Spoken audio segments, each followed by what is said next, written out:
The following is the discussion that I had together with my friend Z. I originally met Z around 7 years ago in Camp Simcha, and then shortly thereafter we became roommates together in the Nachlot neighborhood in Yerushalayim. Z is not only one of the smartest, sharpest, most driven friends I have, but he's also incredibly well-read in the classical sciences, literature, tech, Jewish studies, halacha, Kabbalah, Gemara. He is very, very well-read, and he is incredibly sharp. So try to keep up. Without further ado, here's my discussion with Z. I feel like people don't focus enough on incentives. Yep. Incentives are like this behind the scenes, like very vague.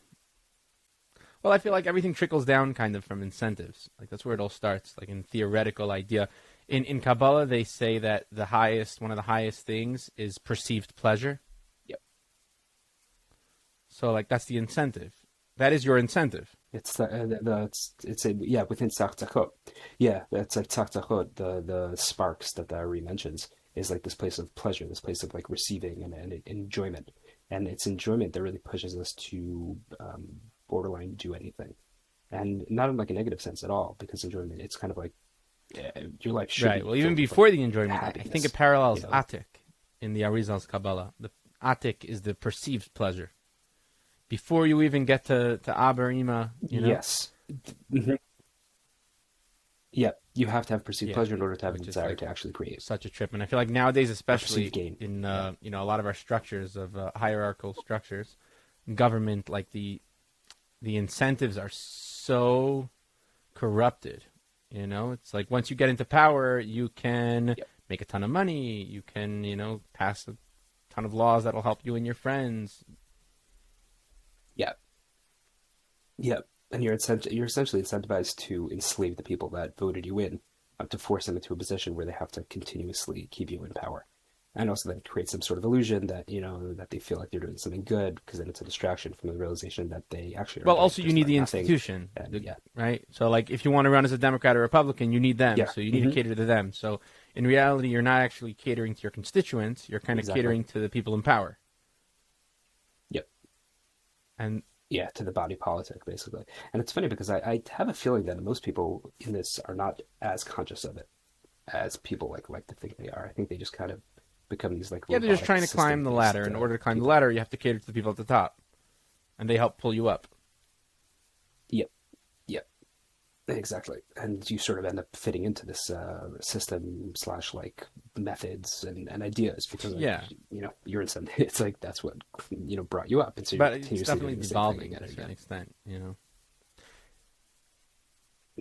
I think the internet. Yeah, it's funny actually. I was just reading recently Plato's Republic, and he talks about the end of a democracy and how it devolves into tyranny.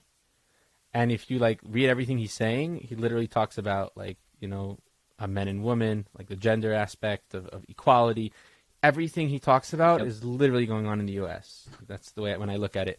He says eventually the people at the top are going to start taking more power, and people are going to call them oligarchs instead of and they're going to get overthrown. In order to overthrow them, everyone's going to have to get behind one hero. Because all the simple people, all the people at the bottom are going to have to back one person and push them into a position of power that they can topple the current oligarchy, what people are going to call it, current regime.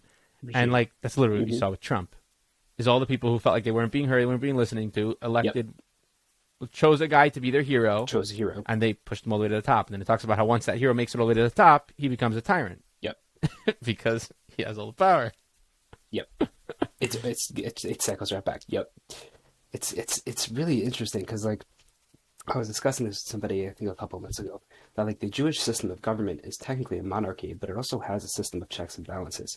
And if you look throughout history, it was overridden quite a bit. I mean, basically because the king owns the army or commands the army, he tended to be able to override what the courts or what the priests were saying. But in reality, there is this inbuilt system of checks and balances that if the king doesn't utterly decide to use his position of might via basically his ability to kill, there technically ends up a monarchy with a system of checks and balances. If there was a system of checks and balances, it didn't work very well. Yeah, it the never king worked because the king owned the army. That's been, if you look at all these, if you read through like most of the Nach is like whoever. If it was a good king, everyone was doing what was right in the eyes of Hashem, and if it wasn't, Yep. then Everyone is it was a happy. total Yep. mess. It was all king based. Yep. Yeah, and it's funny because it shifts back and forth because I've wondered this, like looking through Nach, like if the people, during kings who, wanted to bring in idol worship to the land and all that, if the king is, if the people would have been like, yeah, we don't want to do that, would it have changed the king? Was it even a possibility, or was it really based on if the king really was kind of doing his madness, then the people tended to It follow, and sounds that like was he was that. just doing his madness, and that was that. But I'm not so convinced that people had to really follow. In other Yeah, words, I would.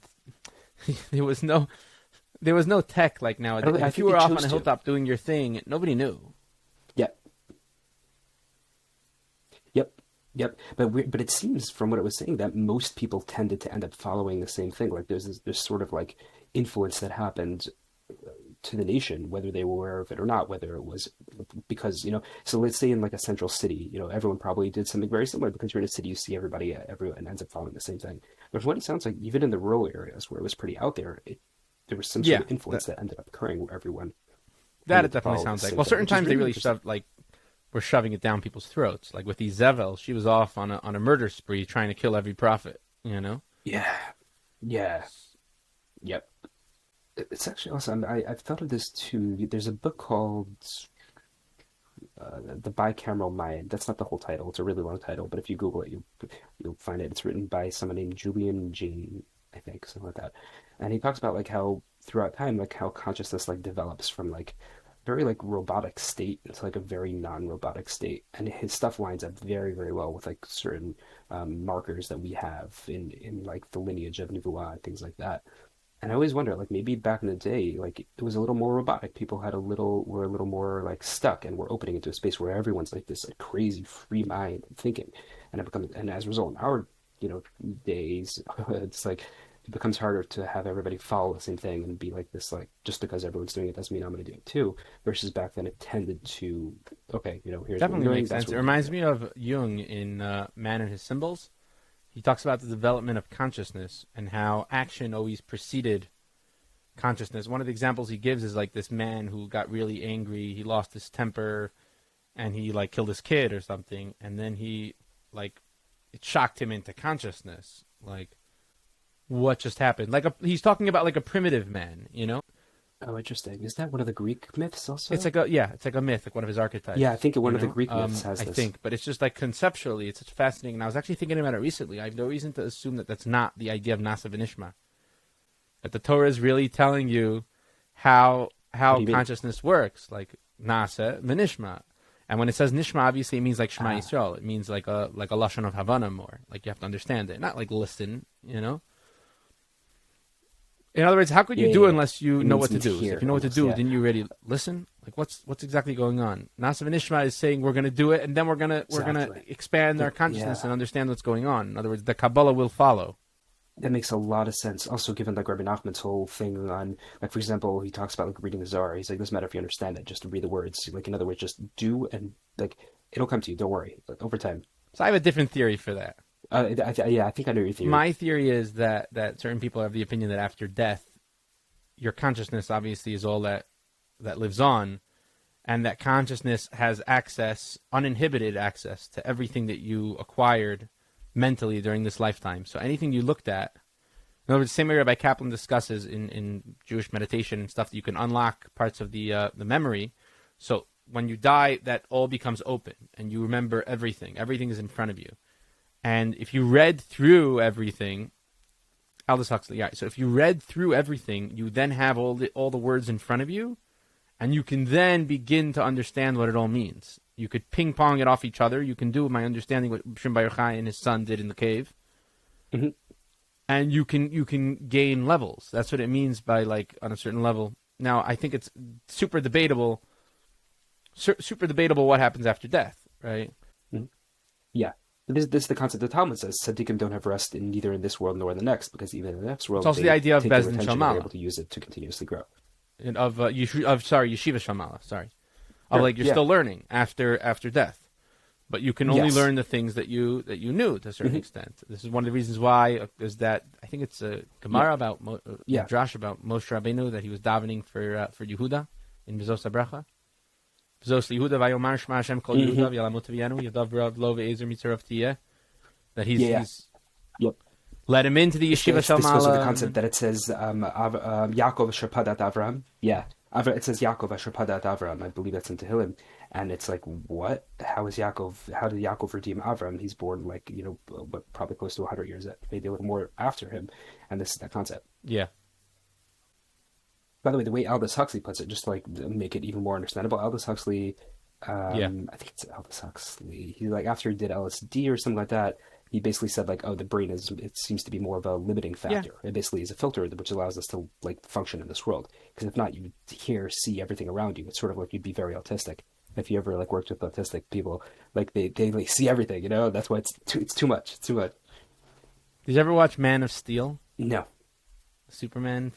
So in the beginning, he has all these powers: super hearing, super sight, and he can't control them. And he's phasing in and out of like X-ray vision, and he's just hearing all these people yelling in his head, and he just can't deal with it. It's like a fascinating.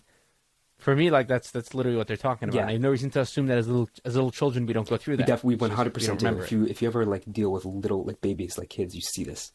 It's very fascinating. It's very funny, an adult can kind of experience this. Like if you ever get like a new toy, right? Like you're like obsessed with it for a week. It's like sort of overtakes you. It's like you can't block it out. It's like a very tiny version of it, but I guess you can like relate to it via that. Yeah, I hear that. I have that a lot of times with like things I read or certain books. I'll go through lectures. Same. Everything I'll just be like throwing into that structure. It's funny. Actually, that's what reminds me. If you ever seen like babies when they reach for an object, they like will reach through it. Or they won't and they miss, and you're like, "What are you doing?" It's right there, and you can experience this on your own. The concept of 3 dimensions you sort of build in your mind in order to like be able to function in this world, and so we learn like where things are placed. And as adults, like we have hand-eye coordination, right? I reach for my cup near me, like I got it. A baby like reaches all around it until they like get it. But you can experience this if you take like I've done it with like a box of tissues, and you can see like where the lines converge to make the box. And you can sort of flatten it in your mind, and you can remove the 3 dimensions that are there. And also, one way to do this is like, how do you draw a box on a piece of paper? You make like 3 lines, right? You have like these 2. Like, you can't see 3 dimensions in this camera. Oh, there you can. And then there's like another line here. Right. And when you draw it, you see that your mind is creating the 3 dimensions. If you transfer that over to an actual box, you can actually like flatten in your mind. And you see what the baby's doing. The baby is like, wait, is there 3 dimensions? It's interesting though, because until you read that, you would probably assume that it was a lack of hand-eye coordination because he hasn't gotten his hand to do what he wants it to, not because his eyes aren't sure where it is. That's generally, I think, how you would say. There's a lot of things that like we get these ideas of why they're not working the way they're not working, and then that's what we kind of like imprint on, and we get locked into that mode of thinking, and we think that the fact that he can't reach it goes to show that he doesn't have complete control of his hand.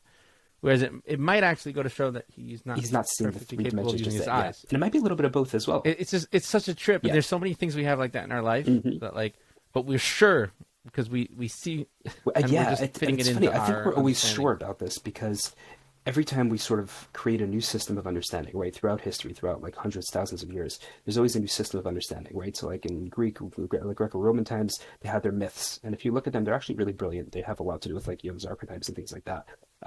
And then like that didn't work, their societies crumbled, and so like a new system was born. And then you have the medieval times where they had their own thing, and then that system burned, And today's day and age, we have like a very high system of logic and science, and it functioned really well to bring us what we have today. But there's still more. Like there's always more to like mine out of this world.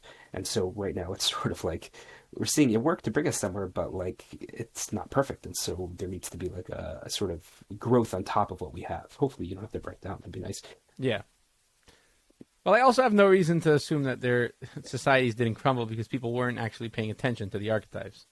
In other words, generally when you have people who like arose in these societies and they were like deep thinkers and they were preachers and this and that, like often they were burned by the stake or thrown in prison. Right. You know what's funny? So, like, it reminds me, Peter Thiel said something very funny. He said he was kind of talking about how the masses are always wrong. So there's like one thing that's like really funny that he says, but I'll, like skip that. But he's like, if you look throughout history, and he's like, if you look through the Bible, because he's a Christian, he's like quite into it. He's like, the masses are always doing one thing, and they're generally doing it wrong, and bad things are happening, and then the single individual technically usually has the right perspective, and they usually kill him. And it's like, right, that is true. Masses are generally dumb. I don't know if it's that they're dumb or they have Yeah. their own agendas, Or they get stuck because it's very hard to live life, and it's easier to sort of click onto the railroad tracks and go. I mean, this is really Plato's analogy of the cave. Yes. Mm-hmm. Yep.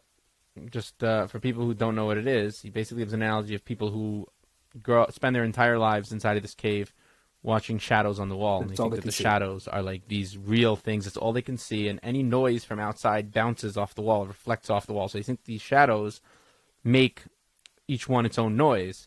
And meanwhile, there's a whole world outside that's being projected in shadows. And one person eventually leaves the cave, goes outside, and his eyes right away, he's like blinded by the light, which is like its own trip. And then suddenly he realizes there's a whole world out there. He goes and investigates it, and then when he comes back into the cave to try to tell people about it, they all think he's nuts. Not only do they think he's nuts because these shadows are clearly have their own reality, but also the second he gets into the cave, he can't see the shadows anymore. Because his eyes have adjusted to the light, which is massive. It's such a good, like the specifics. Like until I read it inside, really good. Specifics, the details are so good. And then they look at him like he's crazy. Like, what do you mean you can't even see the shadows, bro? Like, you don't know anything. You can't see nothing. And he's like, you're nuts. And he's like, these shadows are not even real. There's no negativity. Yep. It's funny. It also goes with the concept that the next world, this world is a reflection of the next world, and therefore you can see. It's the concept, like kabbalistically. How do you look at the tree, the sphere, you look at your body, because it's sort of an imprint of the world behind you is sort of imprinted on this world, and therefore we can extrapolate what the light sort of looks like via like the shadows of this world, which it's nutty. Yeah, I like to think of that a lot. Like I've spent a ton of time trying to think of that concept of It works. Like the way systems work and the way your body works. One of the things that I find the funniest about it is that generally when you have a pain in the body, when something's off, we understand it's like trying to signal to us like there's something off, like we should deal with something, we should fix it. Right? We generally don't just like cut off extremities, whereas in systems they'll just cut it off. So, in today's day and age, we're cutting things off when it causes pain. And I'm referencing something very specific right now, but I think it'll cause some cancellation. Yeah. Nowadays, I mean, not nowadays, thousands of years already. Like when a preacher arises and we don't know what to do with him, he's like an anomaly in our system. We delete the program. You know, it's like Elio gets hunted for half his life. That's just what happens. Well, most other prophets were actually killed. You know, I mean, they say Yirmiyah was stoned by the people. Yeah, a bunch of Yirmiyah was thrown into a pit. Thrown into a pit. Uriah, I think, was killed. Zechariah was killed. Yeah, that's what Midrash you go. Oh, Zechariah is listed as killed. Yirmiyah, I think, is Midrash. There's a great Alan Watts lecture where he tries to understand like what the epiphany of Jesus was, and then he's like, really not a big deal. Like so many people have had this epiphany throughout history. This is Buddhism 101. This is spirituality 101. This is basic Kabbalah. Like, wow, he could walk on water. Like, so could every rabbi who lived in his, in his times. Not a big deal. He's like, but everywhere throughout history, they were all murdered and burned at the stake and crucified. He goes through like a long list. It's really fascinating of like within the Christian church. He's like, there's no reason to hate the Jews. Like the Christian church has been crucifying these people for years. They do enough on their own. What do you? It's funny, you know what? It's very comical. Yeah, it's funny because if you ever like talk with a Buddhist or like a lifelong Buddhist, right? Not someone who like found it, and a lot of them like haven't necessarily known a lot about like Christianity or Judaism or any of the other ones, and when they hear about like base Judaism, base Christianity, they're like very unimpressed. And if you understand Buddhism, you understand why, because they're like, yeah, it's obvious. There's nothing very impressive about what you're saying. Like, oh, that's very obvious. It's like, well, that's trippy. Yeah. I hear that, except Judaism, we obviously have a whole... That's why I said system-based, philosophical framework. Most people have system-based, right. I was referring to, like, the practice. Yeah, that's true. Yeah. And the claims and the mythos. But I have no problem saying that all these people, to an extent, have the same spiritual epiphany, you know? That same, like God... Consciousness, like God moment, that same epiphany. The question is, now what do you do? Like, wow, you realize that there's more to life than meets the eye. Now what? Exactly. It's like, is it Yeshaya who says? He says, be a Jew, non-Jew, mad woman, anybody can experience this. I think it's Yeshaya. That's a quote from Elio, Oh, it actually. is. I think It is it's Malachim. Oh, cool. um Oh yeah, yeah. that's a Elio Rabba or something. Oh, yeah. That could be right. From Idirabba. That could, yeah. It's a quote. I believe you're I right. think Shai Kedusha brings it Yeah, I believe down. it is Idirabba. Bain Isha, Bain, I yeah. think it's in the morning davening for Sfar, like if you daven Nusach Sfarad, I believe it's somewhere there. That I haven't seen it, Yeah, but it's I think it's a quote Idirabba. from Elio I Navi, think you're right. I Yeah. think. But yeah, no, definitely. But for some reason we have such a hard time, Accepting other like people. Yeah. processing that, accepting it. It like Which bothers is us. weird Like to me, what? because Which is funny because like Bilam spoke yeah, about it. and we're totally fine with it. The Zohar even mentions like there was I forget who it was, one of like the masters in the Zohar. One of his students kind of comes back and he's like, I traveled to the East and they taught me like really cool things. He's like, tell me what they were, and he tells him, he's like, wow, those are really deep. He's like, and they're very close to our tradition. He's like, they're just lacking certain other things, and he was like very okay with accepting like, yeah, they have a lot. He explains why. He's like, when it says that Avram gave his wife Keturah like matanot to take. He's like, that's what it's referring to. Like, he gave them a lot of like of what this really Oh, is, and interesting. Zohar's like very okay with being like, yeah, sure. I mean, half the Zohar is them walking in the mountains and meeting random merchants and Yeah, I feel wanderers. like if you cut that out, then you cut out. I'm not sure why people have that necessity of like, I actually wrote an article about this Sticking once, to their like, theological. No, like when you start making fun of like Jesus, like, oh, he was a virgin birth, like I can't be said anything intelligent, like his mother was probably like some oh, I sort of forgot about that. zona or Yeah, something, people right? say right. I forgot Like about he that. didn't have a father. People say, I forgot these about religious that. people Yeah, are, I totally. So obviously that's a logical Sure. fallacy, like 101. That's an ad hominem, like, and it's worse than ad hominem because it's got nothing to do with It doesn't him, matter. I mean, by the way, it says who. But But it also doesn't matter. Navi What is it? Amos, I think it is. It's Yirmiyahu. He's Yirmiyahu? Benny What are you Shazona. talking about? Yeah, it's Yeah, straightforward. yeah. So like but people don't know enough to really like compare and contrast and realize those aren't things we actually believe in, or those, Yeah. or like that's not actually a problem. And you start fighting and you end up with all these barriers and walls. You don't understand that all those barriers and walls are actually a problem for your own Yep. religion. This is again, you're cutting off the Yeah. hand, right? You're cutting off the piece Yep. of the body, which you want that piece of the 100%. body. It's a good Yeah. piece. We just have to understand how to incorporate it. This is like Jung's Yeah. shadow kind of thing. You always want to incorporate the shadow. It's funny. The Benny Shazona. There's Yeah. this YouTube channel called. I don't remember what it's called. I'll find the name. It's in Hebrew, but like they'll like bring up like Tanakh stories and do a little skit, and they're hilarious. And Jews are coming. yeah, Yehudim Bayim. That's yeah. Yehudim Bayim, they're And you so see like Yirmiyahu funny. is in the marketplace, and they're Horrible. like, "Well, we published this edition of Tanakh. Are you excited to see your quotes?" And he's like, "Yeah, I'd love to see mine." And it opens. Then he shows one. He's like, "Me? You don't have to see that. Why do you have to mention that part?" It's like too good. Gosh, is the whole reason Yeah, why, yeah. right? But yeah, the system obviously is, cares more about perpetuating itself Yeah.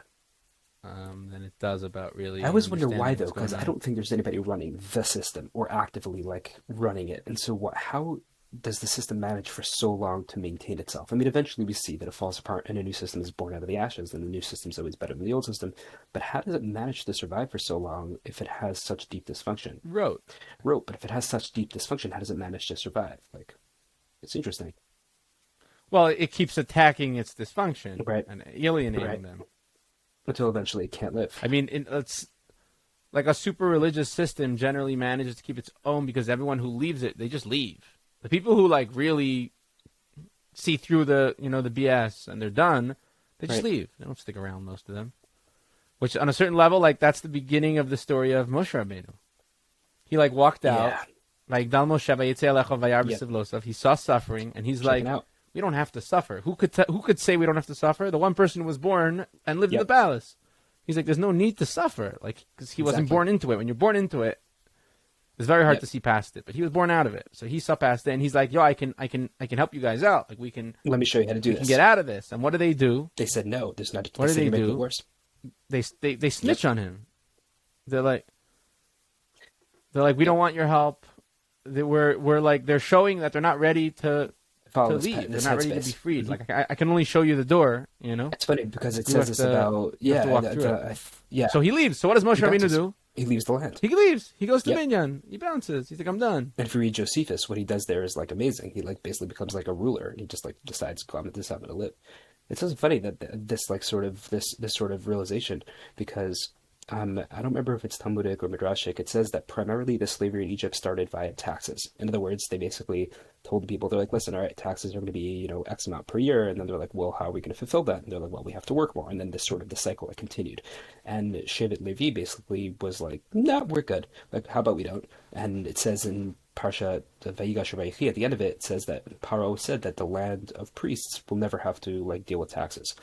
And Moshe says, where Moshe's writing the Torah, he says, and to this day, in other words, to the day that Moshe is speaking, it's still this way. In other words, if you were a priest, if you decided you were a priest, you just didn't pay taxes. And it was sort of just up to the side. And Josephus says, by the way, and the Midrash as well, that Amram, Moshe's father, like consistently bounced to Israel. Like he wasn't stuck in the land. He used to consistently travel back to like Canaan. And there's, I think one of the Midrashim even say that like that Moshe was conceived in Israel. Like they were, headspace of like we're going to check out, to the point that the child that they created from this was even more checked out. He was in the palace, like you said, and as a result, he's able to tell the people, hey, like you need to open your headspace here. That's the best way to get out. Like it might be hard because like you're stuck in what you're used to, but like this is how you do it. Yeah, but they had that slave mentality. Yep. That's the real. And you see this. It's funny. You see this throughout in the desert. There's like consistently, Moshe just like Galus yeah. It's funny in the desert. I mean, you see them like, they're finally free from being slaves. And they're like, we missed the watermelons. And you're like, what? You missed the watermelons? Of all random things. Like, what? Yeah. But listen, there's no system is perfect. No people are perfect. I think on a certain level like that may have been the what sent Moshe Rabbeinu back. How do you mean? Was kind of that realization that in theory that could have somehow been the message of a burning bush, perhaps, of the bush being being right. So we generally look at it as like, wow, this bush, like it's not being burnt up, like what a good bush. But you can also look at it as, wow, this fire, like it's not burning the entire bush, like why not? How's it just sitting there? Like the bush, and it's a bush. It's not a nice tree. It's like a bush. It's like just burn it up and like call it a day. But like, obviously the fire needs the bush in order to burn. So like it could be like even the flawed, parts of the psyche or the flawed parts of society or the flawed parts of government. Like you really need them to have all the good parts also. Like the whole system needs all of it. You need the entire system to function. What role do they play exactly? I'm not necessarily always sure. Right. But there generally, though, is a consumption that goes on that allows for something to be created. But there is a state where there can be a fully symbiotic relationship. Like usually a candle, what's it doing? Like it is very slowly eating away at the thing that allows it to be, and that's what allows it to survive. But in reality, there could be a fire that is sort of mounted on its wick and isn't destroying the thing that is supporting it. So I think that's the idea of like enlightenment to a certain extent. Which is transcendence. Right. That's what we're trying to, and part of that was like this idea of going back, of like, okay, we're all good now. It's like what Alan Watts says. Everything's necessary. It's about going back and there. walking 1 inch above the ground, not about disappearing to like the top of the mountain like a monk of some sort. Moshe returns to walk amongst the people. And he very much does, as you see, he like meets with the elders, and you see he's not just meeting with the elders, because then like the people are talking to him. I mean, we even see this in Parshat Yitro, right? Yitro is like, he's like, Moshe, like your whole day's taken up, and Moshe's like, what do you mean? And like I think Rashi was like, dude, he's like, basically Moshe would sit, and anybody who had a question would like roll up and ask him. Like he didn't set up like, okay, we have aristocracy, hey, just come to me, and Yitro's like, you don't have time, you actually need to set up a system. They can still come to you, but you have to like make it, You need some version of a hierarchy in order to get. Moshe's so extreme that like he's like, I'm gonna walk amongst the people, and he like literally walks amongst the people until someone's like, Moshe, you actually kind of can't anymore. It's not practical. Yeah, which is really nice. That's one of the nicest things about the Torah is that Moshe Rabbeinu is not this like complete like pinnacle of like. We don't even talk about. Obviously, he's. On a certain level, we say Moshe v'Aaron, right? That they were. In fact, in the last week and the week before his parsha, and I think even in this week's, it consistently mentions them together as receiving prophecy. It's only like later on that Moshe seems to like reach some like a very interesting level of his own. But like they're very like working very hand in hand. Yeah, and also at the end of the day, we do believe that Moshe Rabbeinu somehow, on his level, like made a mistake, messed up. Like we don't believe that anyone's infallible, except for my old Rosh Hashiva, you know, or your old Rosh Hashiva, or anyone's Rosh Hashiva. Obviously, it's just not personal. But like nowadays, suddenly everyone's infallible. We have to be infallible, or else you can't be listened to. Yeah, you have. Right, which I think. I mean, obviously, you see that now with what happened. Obviously, I'm not picking a side. I'm not saying I know anything. I know nothing. But what happened with Chaim Walder. And people are coming out and supporting him because like he's just infallible. Like, interesting. I'm more than okay coming out and saying I don't know what happened. Sure. Like, I have no idea. But like, I mean, I ended up with a post on one of my WhatsApp groups that I'm on. People were like, "We're gonna go to his levaya because like you can always do tshuva and this and that." And I'm like, who went to his victim's levaya? If you're doing everything to be anti, as opposed to be like pro something, I think you might be doing something a little wrong. Like if you went because you're like I think it comes from not wanting to accept that like this person who you pedestalize because we pedestalize everyone, and ended up not being such a great dude, and also you associate yourself with them. Obviously, we do that very often. Is we associate ourselves with very tribal, with the system, with our parents. In other words, with our kids, with our local community, teachers, and it's like my student or my rabbi or my teacher, or my religion. And then we feel like we have to fight for it. Whereas the reality is like, my religion is great, but that person, like, don't, as Rebel Wine used to say, don't judge Judaism by the Jews. I remember that quote. Yeah. It's quite true. So like, if we can step back and like, and individuate a little more and just be individuals, then as an individual, we can look back and say, you know what? That person is my blood brother, but like what they did is not okay. I don't need to support him.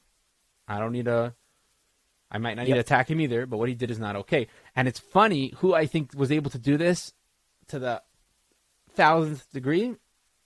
David HaMelech. Interesting. How do you pull that out? Because we often look at David HaMelech as what he did or didn't do and how he acted, and we don't fail to try to understand his psyche. But you have this guy who was being chased by Shalom HaMelech for years, and he had the opportunity to kill him, and he doesn't take it. He didn't ask for this guy, and he doesn't take it. Not only that, but at the same time as he's being chased he's best friends with his son. Yeah. Because he was a radical individual. Like, you're an individual. What does it have to do? Your father is chasing me and trying to kill me? Great. Okay, that's between me and dad. You're a great dude. Let's to the point that Shaul gets mad at his own son, and he says, like, you son of a bitch, is what he tells him. Yeah, and then David did this with his own son. Yes, that's he's like, he separated the fact that Avshalom's trying to kill him. And at the same time, after Avshalom died, he cried for his son. And he didn't even want to kill him. Like he was upset that he was upset that he ended up killed by one of his generals. Yeah. But there's something about the way he viewed people. He comes across as incredibly kind in a very interesting way. Versus, like, for example, Shlomo, he's clearly kind, but Shlomo's like very logical, very like, has it. And David appears to be much more like very like it's very fascinating. Even when you read, by the way, David writes Tehillim. Tehillim's like a trip, Shlomo writes Kohelet and Mishlei. It's like logical. But there's something there in the psyche, and obviously probably goes back to him dancing. Yes. The way he's viewed his perception of God, in other words. That story with, we're all nobody, like we're all nobodies. The point where his wife doesn't fully understand probably kept him just on a very like humble and very like with the people and very like, who am I to take you're the king of Israel. Who am I to take your life? Like, you're chasing me and trying to kill me, but like... In that sense, I can get away. He has this similarity in a sense to Moshe, as all the great leaders seem to, is that they don't say, I'm the king, listen to me. They're more like, I'm the king, so how do I serve you? And it was more... it's very funny. They take the archetype Yeshaya says, and I always forget where he says it. He says, don't be so proud that, like, you're Jewish people, you're not special. He says it's that you have requirements to get things done. He's like, that's all it is. You're not risen, you're not better, you're not above. You just have certain requirements you need to get done. And it's people like David, Moshe, Shlomo, or most of Shlomo's life, it appears that they sort of were able to see, oh, this isn't like a status, like where I get to like wear my fancy hat and be like, I'm special. They were kind of more like, all right, I have responsibilities. How do I get this done? Right. It's like, that's very, very, very special. Yeah, I definitely think it's an important way to look at it. Yeah. I guess Yehuda even has that. That's where it really stems from. You see how Yehuda like interacts with trying to get Yosef back, and his story with Tamar. Tamar, is like, but wait, it was you, and Yehuda's not like, well, I'm not sure it was. Yehuda's like, oh my God, yeah, it was you. I'm sorry, like, it was me. He was just brutally Yeah, he was like, honest, shoot, like and it was like me. super, yeah. So it seems that like Shevet has And that mindset. it's the person who's able to admit that they messed up who deserves to have the Yep, kingship. you untrustworthy. It's the reluctant Because king. again, like you were saying before, like yeah, it's not just the reluctant king, but most of the system stays the way it is because that's how it's been, Yeah, right? nobody And wants to and you admit can that get anything's stuck in wrong. these you can get stuck in these horrible places, and you just get Yep, stuck there. And only someone who can stop and analyze and be like, totally wrong, maybe this is wrong. We should rethink it. 180. Yep. Anyone who can't do that shouldn't be in a position of Yeah. power. And I've met plenty of people I've spoken to, and they've stopped and they've thought about what I was saying, and they're like, I don't have a sufficient answer for you. And I've just been like, if there's no sufficient answer, shouldn't you reconsider Yep. If what there's you're no doing? sufficient answer, you're essentially know? saying that you don't want to follow what I'm saying. Like, well, then why are you doing Yep. what you're doing if there's no, Yep. And it's only someone who can realize that and stop and pull a 180.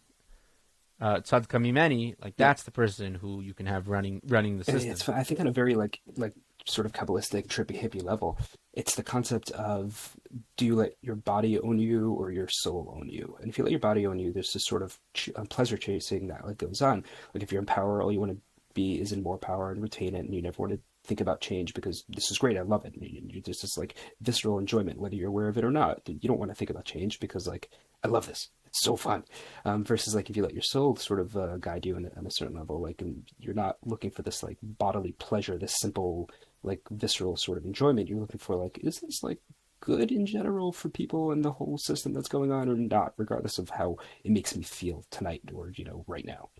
I think Christianity, or OG, may have done a good job about talking about that, or maybe actually not OG. I think actually, if anything, more today, whether or not people are following it, they seem to talk about that to a nice degree.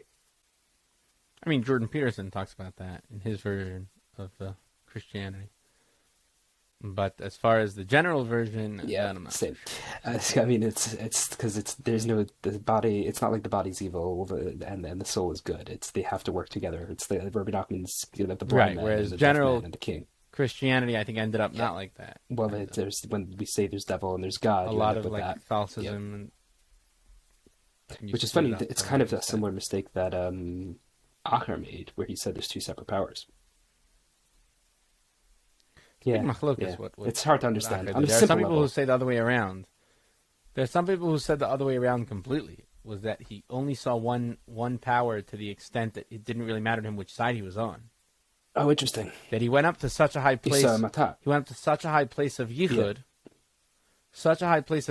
that like there was just no difference. Right. Yeah, that works as well. Yeah, on the simplest level, the way it's Everything described just is that became because he one. sees Matat sitting and all that. But yeah, that works as well. Which actually kind of makes more I'm sure you sense. can. The way you're saying makes actually a lot more sense, given a lot more of the detail. This Yeah, is what I was told by this Kabbalist I yeah. met in. It also makes a lot more I think. sense given the actions he takes. Like for example, to be atheistic is a very high level. It's very blind, but it's a very high Yeah. level. Well, it depends why you're in. I mean, everything Yeah, depends yep. where There's it's coming laziness. from. Atheism Right? tends to be lazy. Everything depends really on its shoresh, Yeah, as they say in Kabbalah. It depends where it's yeah, coming from. The fact, people do things all the time, and some people do it just because that's what they were doing yesterday, and some people do it because they thought it yep, through, and some people do it because they yep. think it's right, and it's so hard for them, right? A laziness. And that's really, as another thing with David HaMelech, is that in a sense, like he was supposed to be like this red, complexion, like this rugged, like almost like Yep, blood hungry person who was going to go on to win wars, and he did, yep, but he wouldn't exactly. touch Shaul. Yeah, That's yeah, the greatness, is that like in his nature, he was like, I can kill him right now, yep, it's not a big yep. deal, And he even shows him He that. was He a even shows him warrior, that. but he was able to restrict. Plato talks about this as well when he's trying to set up society into like the perfect form of government, and he says the people at the top who have to like run the government are the people who have to have all these character traits that seemingly don't go together. Sort of like the tree. Yeah, But somehow we find them together because he's like people who are like really intelligent and really thought out, also very often lack something else, right? And vice versa. It's a concept Um, of the Yitzy I Fink remember, to an interesting degree. Yeah. and to an extent, you Yep. need it all. So I once heard a shmooze from, I think it was Shimshon Pincus, al Shalom, that he said this was a machlokes Yitzchak and Rivka, was whether Yaakov should have all of it or Yaakov should just have like Ruchnias and give Esav Gashmias. I've heard something like this before. Yeah. Like, do we say like give all the money to Baruch Shemai, yeah, me too, to yeah. people? We'll be the spiritual. Let them be, or do we need to somehow incorporate the physical and the spiritual Yeah. together? Yep. And it's funny because at the end of the day, you sort of, when Um, Yitzchak hands over the brachot to Yaakov, you see that he seems to kind of go with Rivka, with what Rivka's point was. Okay, I mean, he gives blessing only above and because blessing below, and Asa very, very directly gets blessings below. And not only that, Yaakov's even told the only way you're getting blessings below. no mital Mital Shemaim, hashemayim, no I'm forgetting the wording. mital. Yeah, but it's It's tal. Tal. Let me I pull don't it know. up. I'm not so There's a sure. wording there. Here, let me pull it up. So, like, Mital hashemayim Shmane mishmane Haaretz. haaretz, I So believe. Tal But and Shmane. yeah, but tal is not tal is as opposed to geshem. So there's a discussion about what Tal is. Yeah, Tal Think. forms essentially. It doesn't Uh, fall. Yeah, this it's a very Correct. It doesn't come yeah from on top. But yeah, I don't really want to go yeah. into too It's much into very, that. but it's very interesting. But Yeah. conceptually, that idea of like what they were, addressing, Yes. um, But we see could that be very Asaph though is fascinating. clearly given only from below, which is interesting. No, there's a specific word there, but that's very interesting. Hold on. But again, that's not even. I don't even mean this in like a negative sense. Like some people, when they hear physical and spiritual, they think of it as like, spiritual is the good and the physical is the bad. Like Yeah, I'm not yeah. even. It's funny because it's just the opposite. It's like Everything needs yeah, a it's like tikkun. Reb Levi I'm not. Yitzchak, I I'm think he not. would say. I think this quoted from him on Rosh Hashanah. He would say, may we be granted, livelihood and all that. If we were placed into this world, and this world requires. The Talmud says this also as well. And since we have to use physical things to accomplish certain things in this world, then we are required to be given also the ability to live. And like it also says, in order to like gain privacy, one has to be wealthy. It's like these sorts of things. And we see, by the way, for example, the Tanaim, like many of them had that as well. They were incredibly physically comfortable. Some were and some really weren't. So by the way, it's actually interesting. The either were like basically mostly fine, and then there's like the standout ones that I mentioned. I forgot who says this. He says the reason like it'll mention some were like extremely poor is like because it was an anomaly. Like generally they were not.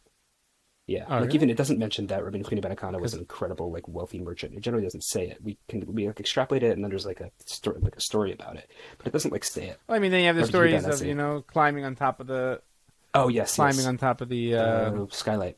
base of Medrash to Yeah. listen in because Couldn't afford skylight. Pruta. Because Yeah. stories like that. There's another story also.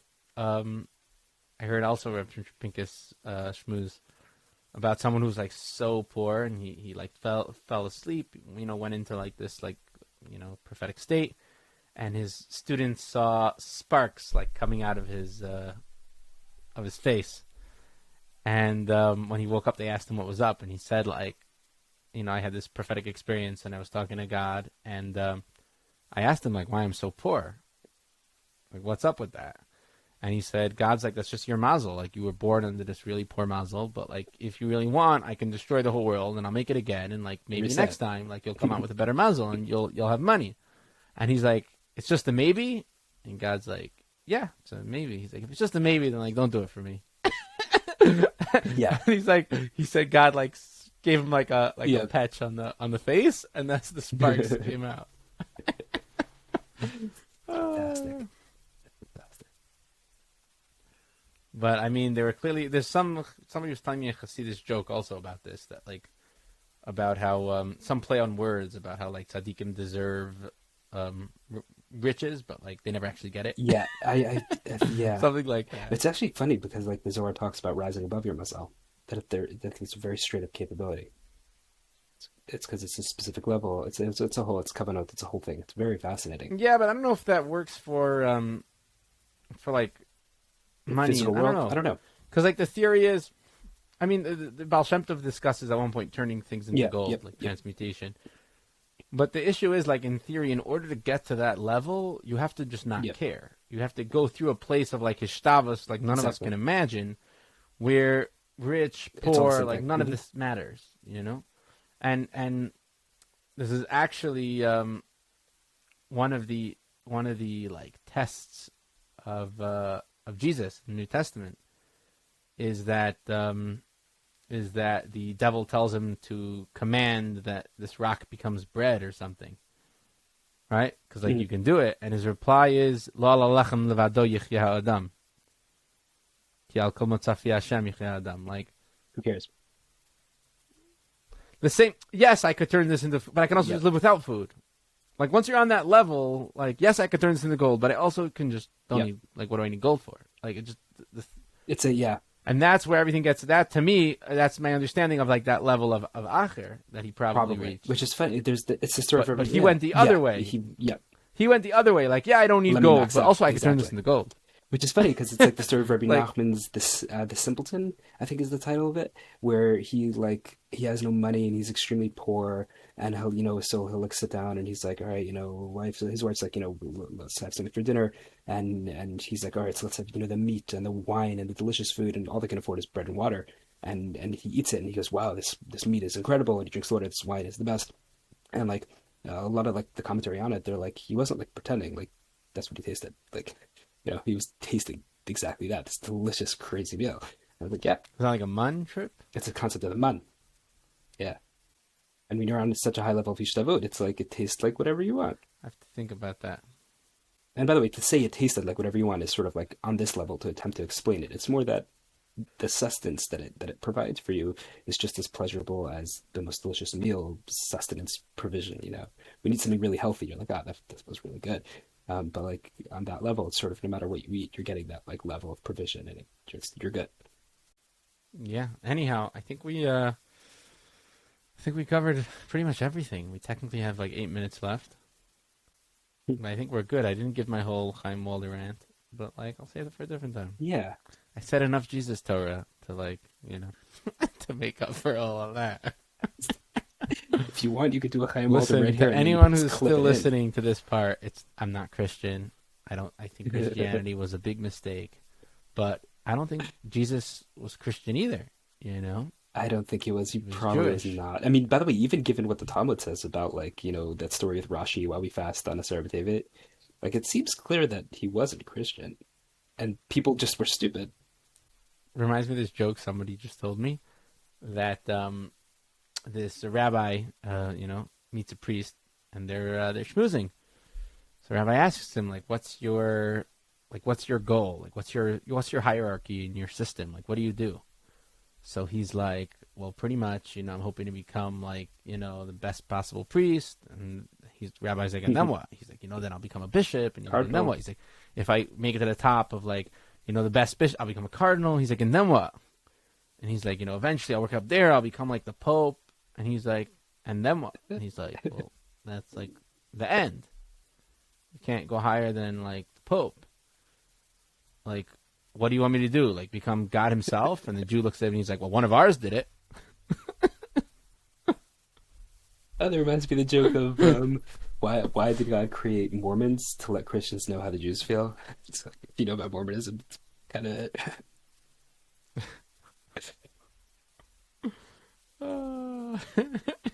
yeah. That's interesting. Anyhow, but yeah, I do think there's a lot of depth to be found there. I think there's a lot of depth to be found everywhere. Yeah, even in negative. I'm more than okay with keeping the Kids Speak books on your shelf. Sure. Same. I mean, it's like, would you say destroy a book that some dictator or some terrible person wrote? I mean, you might feel uncomfortable having it on your shelf, but like, it's probably useful to read it. There might even be like some statement there that blows your mind. It's like, it's actually funny. There's this quote from Hitler that he said to his primary aide I forgot what his primary aide's name, but you can look that up. He's famous. And he said, like, the Jews brought two things on us that, like, that's why I want to destroy them. They brought upon us consciousness, like to be conscious of yourself, and they brought upon us Brit Milah, circumcision. And he's like, those two things, it should be completely the opposite. And it's like, you want to destroy that statement? Like, I think not, because that statement tells you a lot about sort of his realization of the role of sort of following the Jewish tradition, this concept of being conscious and this concept of sort of circumcising something away from yourself that doesn't need to be there per se. And like, I wouldn't censor that. That statement tells you a lot. It was said by a pretty twisted person, but there's a lot to learn from that statement. Well, in general, the question is, do you want to build immunity or not? It's like with the, think of it as like these people who say horrible things as like a virus. God Saad does this, and I've heard like Brett Weinstein talk about it like this, and Jordan Peterson. Like, think of it as like a mind virus, like an idea, like a mind virus. Yeah. Must went into this too. Yeah. You can build up an immunity to it, but you have to expose yourself to it. If you don't expose yourself to it, you've never built an immunity. And then one day when someone either reads that book or they stumble across that same idea, because obviously these ideas are inside the human psyche. They're innate. None of these ideas that Hitler said were uniquely Hitler's. He obviously took them to an end that no one else was able to do. And a lot of that was, socio-political and demographic and stuff like that. Life experience. But obviously these ideas exist. The idea of dominating another people or culture and stealing their resources and stuff like that. It even makes sense from a, purely like biological, like from an evolutionary perspective, as Brett Weinstein says it. But if you don't discuss it and try to understand it, then you'll never build up an immunity to it.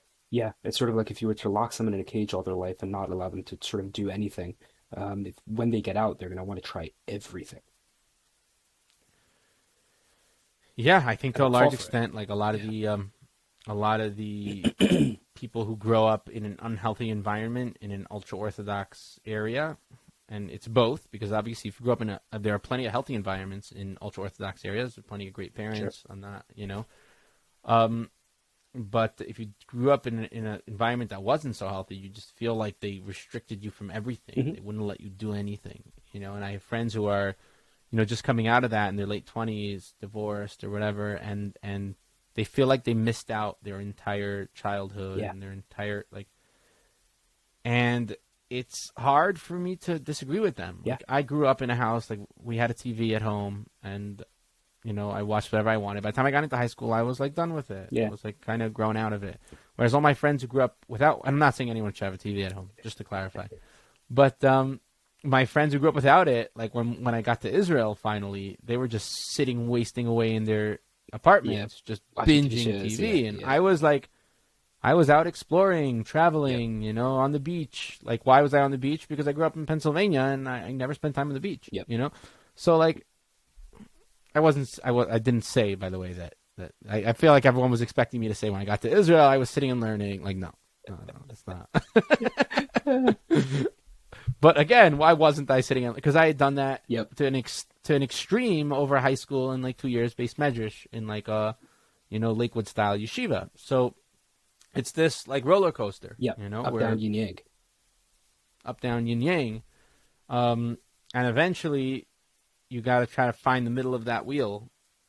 In which there's it's not revolving. You're not going up or down. You're just right there. I went to put this. And that's like finding yourself, kind of. That's again the center, your center point. I went to put this. Knowing who you are, what you want. I went to like a school that I guess like yeshiva that's I guess would like be considered like very yeshivish, very like religious. But I like have nothing against that. I love them. And the one thing I think, the primary thing that makes them and made them so special is that while they are like in that focus, they don't really care what you do. There's no judgment. Like, it's like, yeah, you do you. And that was like awesome. And I compared this with someone I know who went to a more modern school, but they were very locked into a system that they follow. And it's a very well-known name, and they're even known for like their system. And you would think that, oh, that's more freedom because, at least they're more modern. And it's like, no, it actually was more locked in, and it caused, to a degree, a lot more damage because of that. Was it a boarding school? No. Just out of curiosity? No. Okay. Interestingly enough, it actually 'Cause I know wasn't. for me, mine was a boarding Yeah, school, so like I kind of understand why they're so on top of you. They yeah, feel like it's their job to control every yeah, aspect of your life yeah. because like They're your legal you're guardian. not going home at night. Yeah, And they also feel like they can. Whereas when yeah, you're constantly going home, they would have to fight kind of with the parents. And they don't yeah, really want to do yeah. that. It's actually funny. The school I They went would to, lack I the didn't ability to board. control it. Right. The school that I went to, I didn't board, but there was a boarding aspect. Even the kids who were boarding there, like, there was like basic rules, like, be back by 10, but I feel like, or I don't remember what the time was, but I think it was actually later than that. But even if you showed up a little later, there wasn't like this madness. They weren't psycho about it. Like, they were like really, truly like free while being like uber religious. And like to this day, I've met, teachers from there. And, many people meet teachers from like places like this and they don't want to talk to them. And I'm like, what's good? Like, and they meet me, they're like, hey, we teach schmooze. Like, they're like very, and like, I only realized this later on. Even when I was there, I did appreciate it. Like, I knew I wasn't like oppressed. But later on, I only realized this of like, they do what they do, but they don't oppress you. And that's really quite nice. You do you. Feel free. Just like, don't, it's, it's something Yeah, I feel special. like that's a conversation that people need to start having more Hmm. Yeah. about trying to, teach people Yeah. instead of control them. Hmm. Show them something, but don't make them do it. That doesn't, I don't like it. Even if you do like it, like when they realize you're not in control of them anymore, It's going to it's turn so on its head. scary to think how they're gonna like lash and be like, "Oh my God, you've been controlling me." That's when Yep. like, and then they just go like, almost Reactionary. schizophrenic, for Yeah. lack of a better Yeah. term. They just lose it. They're like, "Oh my Yeah. God, everyone's been trying to control me my whole Hmm. life," and it's just not healthy for Yep. anyone. It's like trying to rebalance a scale, when it's all the way on one side, you end up pushing down really hard the other side, and then it just back and forth. Yeah, reminds me a little bit actually of the Leif Tahor saga. I know very little about it. I know the So details of basically, what it's they this were based around. radical. It's a super intense. There still exists super No. intense radical cult, Jewish cult, um, which reminds me of that Joe Rogan joke. But and they're based in like Guatemala because they have to flee other Yeah. countries because of they were marrying kids off underage and stuff like that. But somebody like interviews them and they're like, Oh, the actual like "Look current at members? you." Yeah, yeah. Wow. Someone's like down there with a camera. I saw like little clips, and they're like, "We're a cult. Like everything's a Satmar's a cult. Savara's a cult. Like they're all cults. Like we have our version of a cult, and they have their version of a cult." They really reasoned it out like And that? That's that's obviously scary. something. One of the ladies really says that, and it's obviously something no one actually wants to discuss because we don't want to discuss that. Like maybe Lakewood is also a Yeah. cult, and maybe I maybe, can't believe maybe it's that all cults. the members were able to realize that. That makes them This a lot lady scarier. says that it's in one of the videos with Wow. this boy who just got out. Okay, I You saw that thing. trending. Yeah, I didn't watch it, but I saw it. So in one of the clips where he's like talking, so it's also showing clips of like the people there, and one of the ladies says that to like a reporter or whatever. Very Like, they're all intelligent. cults. It's a very intelligent statement. Very intelligent, and what do you do with that? How do you solve that? How do you deal with it? And to me, you deal with it by the question of are you trying to give them power and give them control Give who power? at the same time teaching them? Oh, the other people. In Okay, other words, are you trying to give the students or Got it. like The power, members, yeah. or are you trying to make sure that they don't get any power? Or What are trying you to enslave them do? to your system. Are you enslaving to your system, or are you empowering them to realize whatever it is that they are? Are you trying to take away every weapon they have, or are you trying to Mhm. give them Yeah. weapons and teach them how to use them?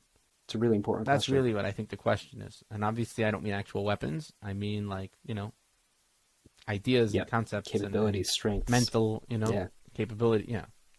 So when you build someone up like and tell them they can do anything, and they should try to only do the good things, like you're empowering them. Yep. Right. Whereas when you say Only you're my system. incapable and you don't know anything and like Listen you're a to me or you're little wrong. drop of dust and dirt and Yep. like without me you can't come to God, Mhm. then like what in the world, It's funny realizing that. So there's the concept of Rutsa the Shove of like running and returning between two different points, and that sort of allows you to see the whole thing, right? Like how would you scan a room? You look right to left. And there's this concept of like kabbalistically where you like on one hand realize that b'shvili nevar ha'olam, that the world was created for me, and on the other hand realize all I am is like a dust, a piece of dust, and from the dust I come, from the dust I return. And it's like encouraged to sort of for you individually to sort of like cycle between these two things. And it's interesting that given that people don't seem to be cycling between those two things, instead you sort of cycle within society between that. You're either enslaved and then you get redeemed, sort of. You realize, no, I'm amazing. And then you sort of return to some sort of system within that of like, no, but really nothing within that system. And then you, instead of like doing it in your own mind, it appears that instead societally, it's sort of like the correct. Well, yeah. In order to break that, you kind of have to accept them both again, which is like the yin yang kind of idea. Yeah. And live with them. I think it's very important to be able to maintain, certain Two individual contradicting thoughts. views. Yep. That's what the mind is for. See, Rabbi Kaplan talks about this. yeah, two things that are similar are very close. Two things that are different are not even, they're like billions of light years apart. They cannot connect in the spiritual world. But in the physical world, given that we have a physical body, you can literally force two opposing opinions and have them overlay over each other. And the simple example is a magnet. You can take the north and south pole magnet and shove them together. Yeah, they repel, but you can hold them there. And so I can layer two different thoughts in my mind. Yeah, but I think it's very important to be able to maintain. I don't remember who I heard this from. I heard it from a philosopher I was listening to, and he talked about it's very important to be able to maintain certain paradoxes. Yeah, like in your reality. Yeah, and that's how you. It's like very healthy. Gödel's. Yeah, it's funny because Gödel's incompleteness theorems like sort of address this and the realization that that's would be how you rise above it. Interesting. Yeah, those are fascinating. Yeah, it's like basically every system is sort of, or every sort of concept is built on a mass of concepts that you then have to accept as true, but you can never prove that the system is working because you would require the parts of the system itself, and so therefore nothing is really unfalsifiable. It's like, yeah, there's a simple way of saying it, but they're like, it's like a trip. You're like, interesting. So like, there's always an aspect of faith. Like, yeah, everything. That I don't know. It's actually interesting. Speaking of faith, I don't like the word faith, but yeah, I would go with like assurance or something like that, or trust.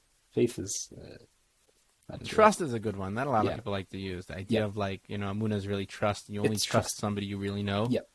And it's also so assurance. You have to come to know God. Yeah. And it's also yeah. And then once you know God, then you can trust God. Yeah. And when you see that it works, right? If you try it for a little bit and it works, you sort of are assured that it's fine, right? Like if you buy a car and you drive it, you're not like every day checking every part of it to make sure it works. Like it worked yesterday, it probably works today, and like you deal with it if it doesn't. But you're sort of assured, given that it has generally worked, which is like, and from there you could begin to know how the car works and maybe mess with it and upgrade it and figure it out. But you start with this assurance that like the base system is pretty good.